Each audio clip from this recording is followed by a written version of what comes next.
Welcome back to The Joy of Vinyl. I'm Rick Coste. You know, I've often thought about counting my record collection. I'm surprised I haven't, but if I were to guess, I'd say that there's maybe 1,500 to 2,000, maybe a little more. It's hard to say, and well, I've always been really bad at guesstimating things. Show me a crowd of 100 people and ask me how many are there, and I could easily say 50 or 200, depending on the day and probably depending on my mood. When I was a kid, me and my friends would, stand on my lawn as the cars flew by, and we'd try to guess how fast they were going. I had no idea. I didn't get it. I'd wait until someone else guessed, and then I'd bump it up by a couple digits just so I said something. The car could have been going 25 miles per hour, and I'd say 50. I didn't even know what miles per hour even meant. Anyway, size doesn't matter, at least when it comes to the size of your record collection.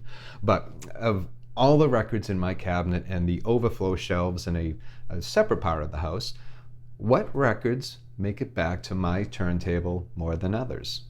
Well, when I thought about it, the answer surprised even me. I began my record collecting journey when I was around 10 years old, and that was 75 years ago. No, well, as much as I hate to admit it, it was 45 years ago. I said 75 because it makes the actual number sound better. 45 years. That's crazy. But my collection started with Elvis records. He just died, and I was obsessed with how it affected people. I also eventually became obsessed with his music at 10, 11 years old. And then it was the Beatles right after that, because who doesn't love the Beatles? They'd only broke up about, I'd say, maybe 8 years when I started buying their records. I also loved Paul McCartney's albums, all because I saw Live and Let Die when I was 6 years old at the drive-in with my parents. And the title song and the title sequence scared the living out of me. A little odd aside, I've seen every Bond movie in its opening weekend since then, with the exception of No Time to Die, and that's because there was something else going on in the world at that time that stopped people from going to movies. Anyways, I need to get to the point of this episode, don't I? I'm kind of oddly nostalgic today. So from the Beatles, I moved to bands like Blue Oyster Cult, Black Sabbath, and Led Zeppelin. Then I had a Neil Young phase, and also the band, and Creedence Clearwater, whom I love. Then it was blues and jazz and jam bands like The Dead and Fish. My tastes over the years have been all over the place, and each came with records that I played so much I wore the grooves down. Is that even possible, to wear the grooves down? Well, kind of is, but you have to play a record a lot for that to happen. Remember, we're talking analog media. It suffers wear and tear, just like me, especially depending on your stylus and your tracking force and how you take care of everything.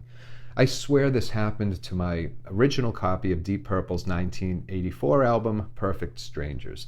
It was a big deal when that record came up, seeing that it was the return of the Mach 2 lineup of the band. I still have that copy, but I've since replaced it with a better one. I was always a big Ian Gillan fan. I even recently bought his 1992 album, Toolbox. It's a reissue and not really easy to find. So, if I asked you, what are the 5 records that, let's say, consistently make it back to your turntable, what would they be? Let's keep it at 5 for now. I'll kick us off. So here are the 5 that, for various reasons, are played every few months, whereas some records I probably haven't played in years. Not that I don't love them all, but there's really only so much time. So they are, in no particular order. We'll start with this one. Already mentioned it, Perfect Strangers by Deep Purple. The next one would be Billy Squier's Don't Say No. This was released in 1981. Then we have Blue Oyster Cult's Fire of Unknown Origin, also 1981. Ozzy's Blizzard of Oz, again 1981. And then Black Sabbath's Born Again, 1983. Now that I've started, I can actually think of a few more, but I said 5, so I'll stop there. But I've noticed a trend here.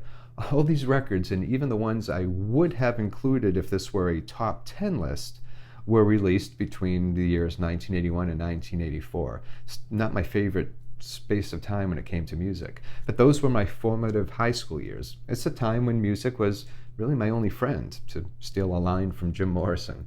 Another great album, by the way, and I just thought of this one, is LA Woman.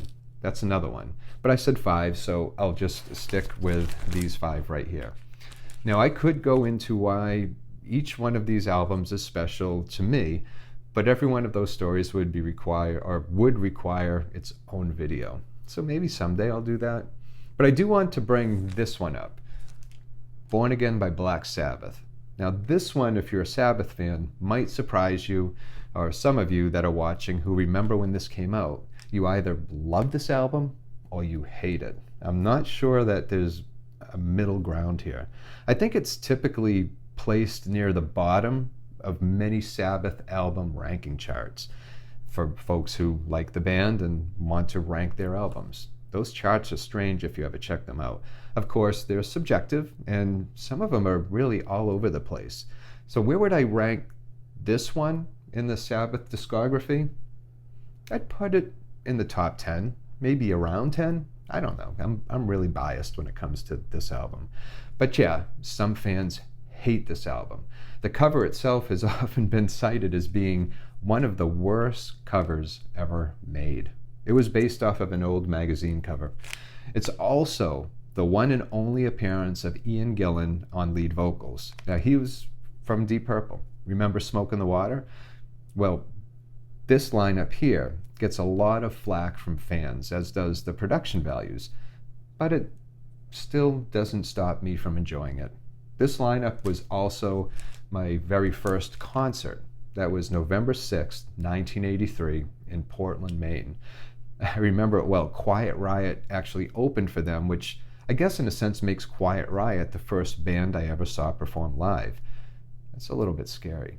So I guess it does all boil down to sentimentality for me. Now, these 5 records have stories behind them, which I revisit often. So how about you? What are your top 5 that consistently hit your turntable's platter? Remember, this is a no judgment zone. So I'd love to hear from you. And if you enjoyed this episode and would like to see more like it, click subscribe. And as always, thank you for watching and putting up with me. And until next time, please take care of yourself and enjoy your records.